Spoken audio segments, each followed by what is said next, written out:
arguments. Middlemen.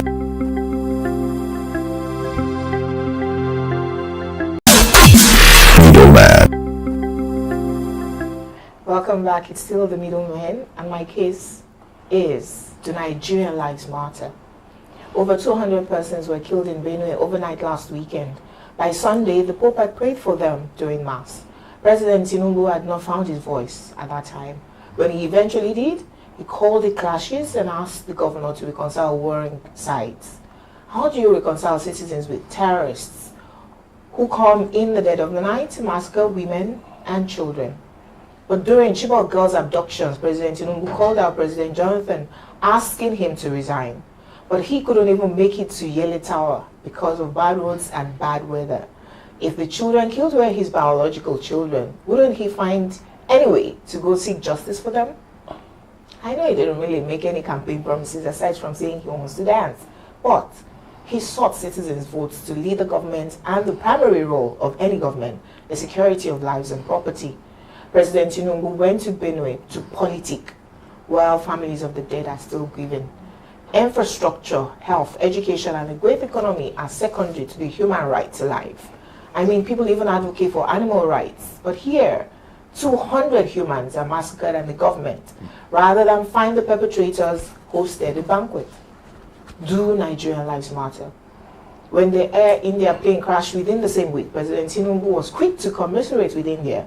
Do the Indian lives matter more than those of the people he leads? Here's my verdict. Every Nigerian life matters. Governors and presidents should not be throwing up their arms in defeat and presiding over the unjust killings of Nigerians anywhere in the world. Talk less of rights under their noses. Fish out the killers, serve justice, and ensure the killings stop right now. If you cannot do that, then all of them should resign and allow people who can into government. Again, Nigerian lives matter.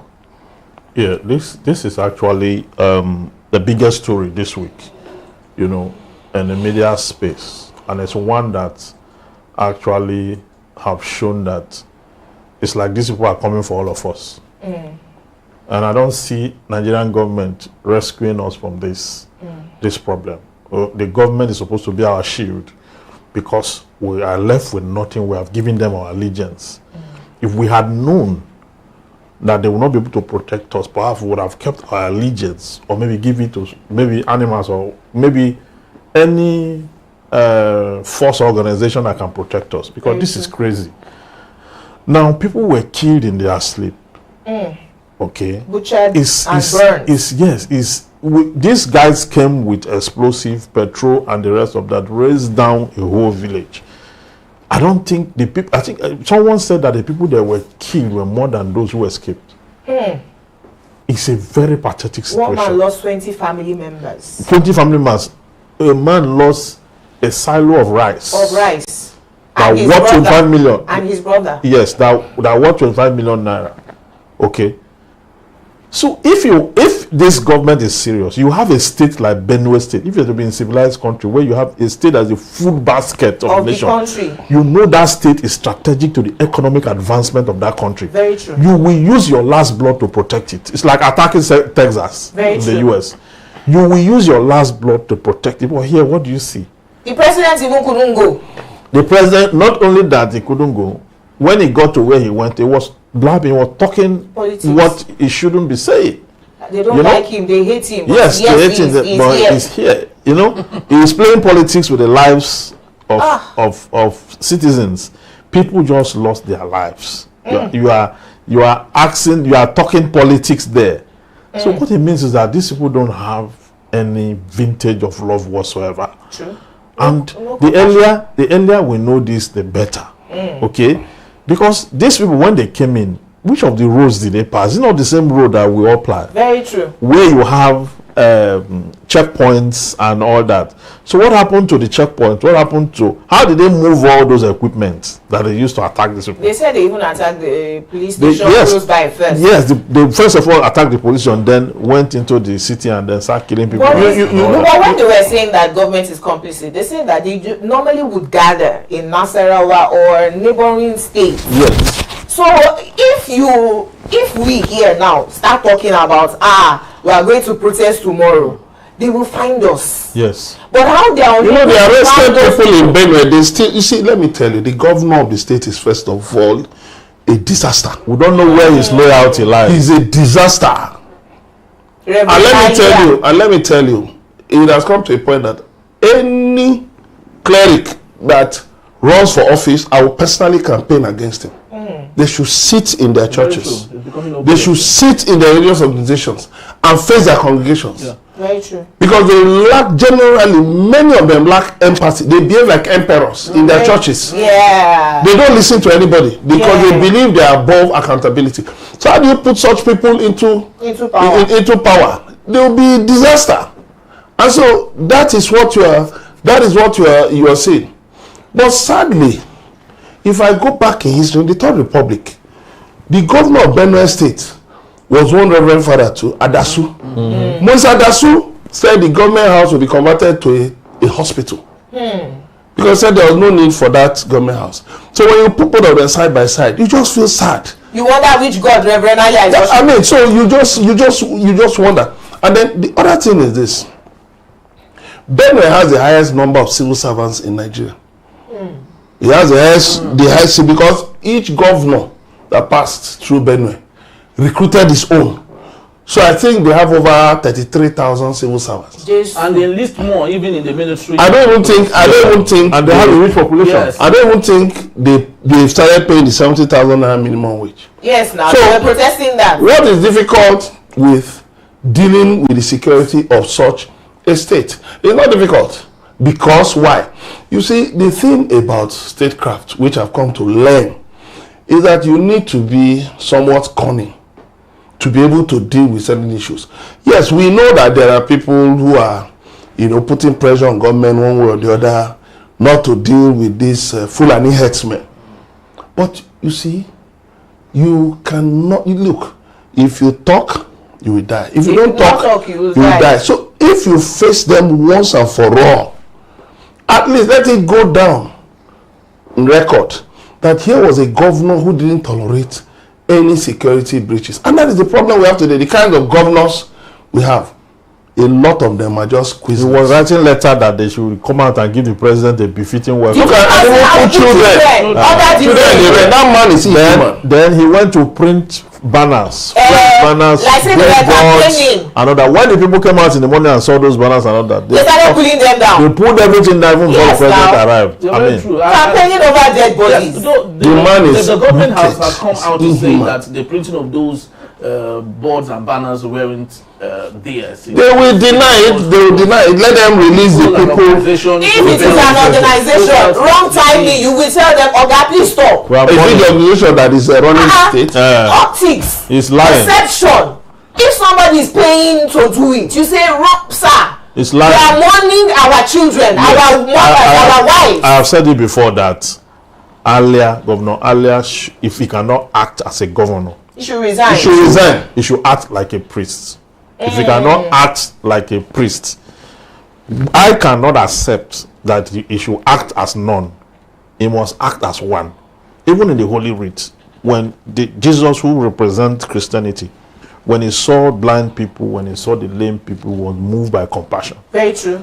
This one have no compassion. So is he an epitome of a misrepresentation of Christianity? Very true, sir. Or what exactly is he?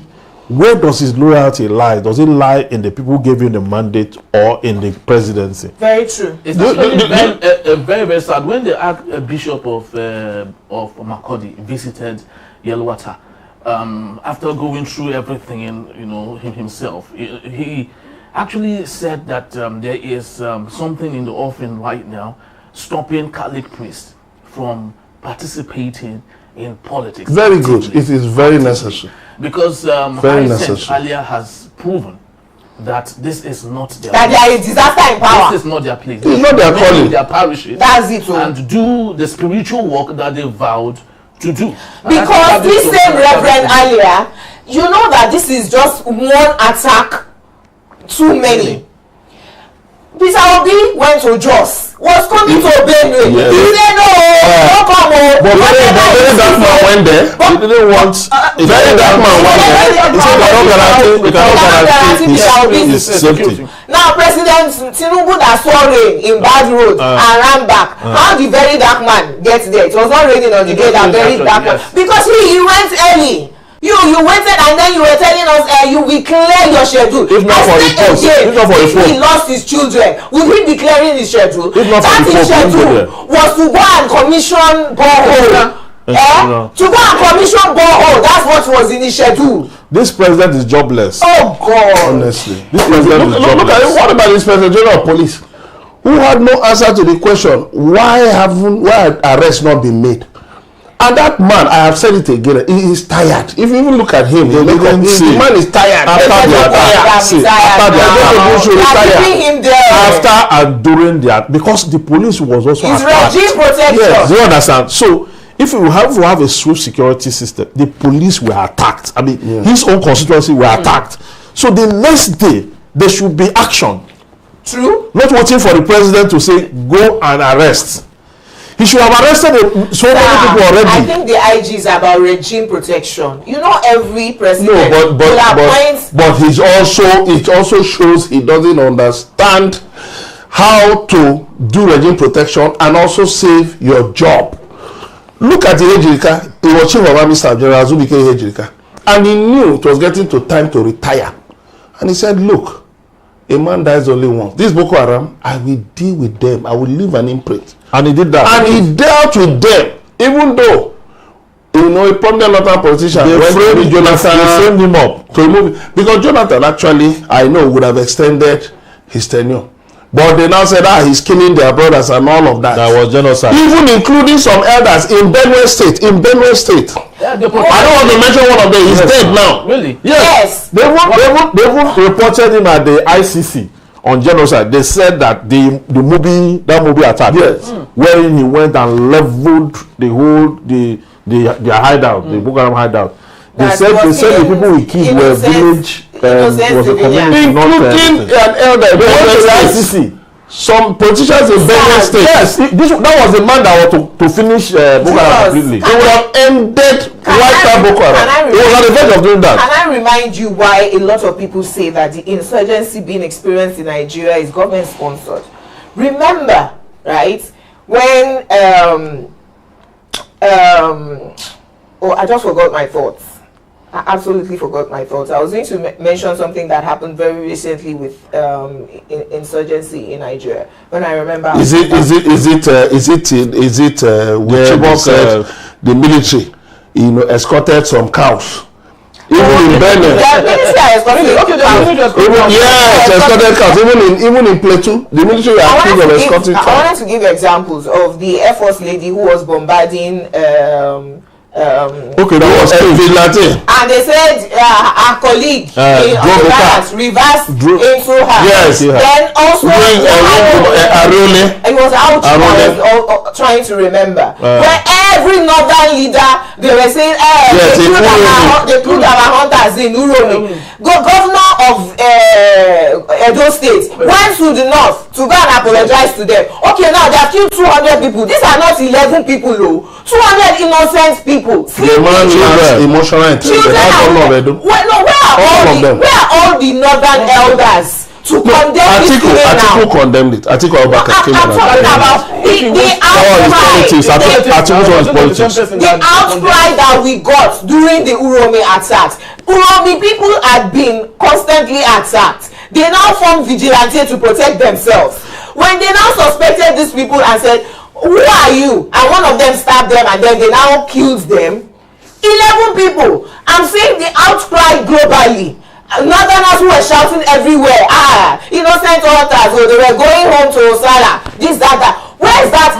All of those people now, where are they crying about 200 lives? They were not. Hypocrisy. I guess the Eastern Security Network should be applied to of this region. No, just that those guys in the ESN, typical of they that forgot their calling. You know, they would never go close. Every Nigerian life matters, and we have to continually call out the government. I'm even personally saying that if they cannot do anything, they should just resign. President Tinubu asked President Jonathan to resign. If he cannot keep Nigerians safe, he ought to now resign. That is what you preach. Yes. That's all. Yes. And the conversation will not end there. When we come back, Juror Henry Igwebike will be right here after this break with a thought-provoking question titled, "Whose blood should be donated?" Just stay with us. We'll be right back.